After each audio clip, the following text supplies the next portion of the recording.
దేవుని ప్రణాళికలో ఎవరైతే ఉంటారో వారి ఖచ్చితంగా దేవుడు విడిచిపెట్టడు. దేవుని ఏం తెలుస్తున్నది? నువ్వు తల్లి గర్భంలో రూపించక మునిపే, ఏంటంట, నువ్వు తల్లి గర్భంలో రూపించక మునిపే దేవుడు నిన్ను ఏర్పరచుకున్నాడంట.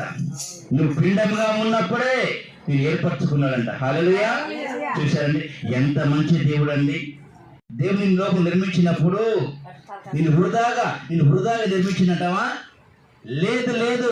ఈ సత్యాన్ని తెలుసుకున్న ప్రతి ఒక్కరు కూడా ఒక పాత్రనే దేవుడు ఒక ఉపయోగకరమైనదిగా నిర్మించినప్పుడు, మరి అలాంటిది జీవం కలిగి ఉన్న నిన్ను, ప్రాణం కలిగి ఉన్న నిన్ను దేవుడు ఊరికి నిర్మించాడా? లేనే లేదు. కనుక ప్రియమైన దేవుని బిడ్డలారా, మనమే ఒకసారి ఆలోచింపజేసుకోవాలి. దేవుడు నన్ను ఈ లోకంలోకి ఎందుకు పంపించాడంటావు? ఊరికనే పంపించాడంటావా అని ఒకసారి మనం ఆలోచించుకోవాలి.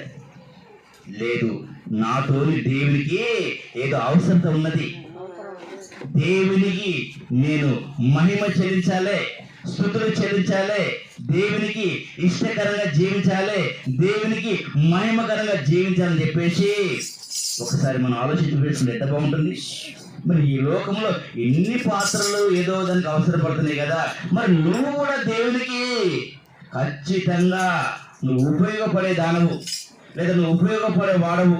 కనుక ప్రియమైన దేవుని బిడ్డలారా, ఈ సత్యం తెలియక చాలా మంది కూడా ఈ లోకంలోకి వాళ్ళు ఎందుకు వచ్చారో తెలియదు, తిరిగి ఎందుకు ఈ లోకం నుంచి వెళ్ళిపోతారో వాళ్ళకు అర్థం పర్థం జీవితంలో జీవిస్తూ ఉంటారు. హల్లెలూయా, హల్లెలూయా.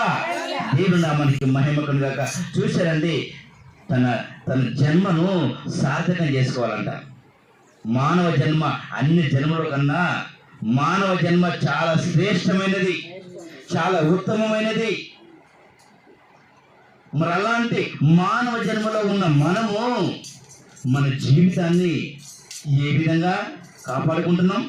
మన సాక్ష్యాన్ని ఏ విధంగా కాపాడుకుంటున్నాం? మనం ఇతరులకు ఉపయోగపడే విధంగా ఉన్నామా? ఇక నేను నా ప్రజలు నా దగ్గరికి వస్తారని చెప్పేసి దివారాత్రమని ఎదురు చూస్తున్నాడు. అలాంటి దేవుని ప్రేమను తెలుసుకున్న మనం అనేకులకు ఆయన ప్రేమను ప్రకటించే వారిగా ఉండాలని ప్రభుత్వం మనం చేస్తున్నాను. కనుక ప్రేమ దేవుని ద్వారా ప్రతి ఒక్కరు ఈ సత్యాన్ని గమనించాలి. దేవుడు ఈ లోకంలో ఎవరిని కూడా వృధాగా నిర్మించలేదు. దేవుడు అంతా ఈ లోకంలో ఎవరిని కూడా ఒక వేస్ట్ గా, ఒక పనికిరాని వ్యక్తులుగా ఏ ఒక్కరు నిర్మించలేదు. ప్రతి ఒక్కరిని కూడా దేవుడు తన మహిమార్థమై తన చిత్త ప్రకారంగా నిర్మించినాడు. ఈ లోకంలో అనేక వస్తువులు ఉంటాయి.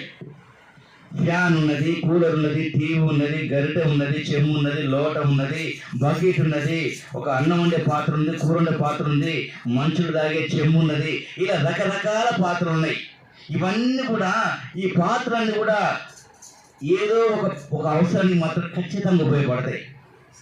నీళ్ళు తాగాలంటే లోట కావాలి, అన్నం వండుకోవాలంటే డాక కావాలి, మరి డాక మీద మళ్ళీ మూత కావాలి.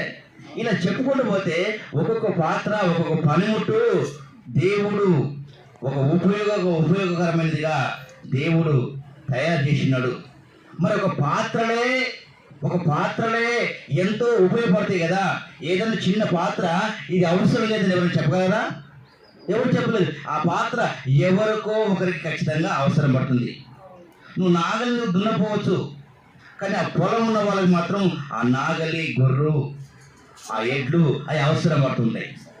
అలాగే ప్రతి ఒక్కరికి కూడా ఒక్కొక్క పాత్ర, ఒక్కొక్క వస్తువు ఏ విధంగా ఉపయోగపడుతూ ఉంటాయో, పాత్రలే ఈ విధంగా ఉపయోగపడుతున్నాయి కదా. మనకు కళ్ళ ముందు కనపడే ఈ పాత్రలు, ఈ వస్తువులే అనేకులకు ఉపయోగకరంగా ఉన్నాయి కదా.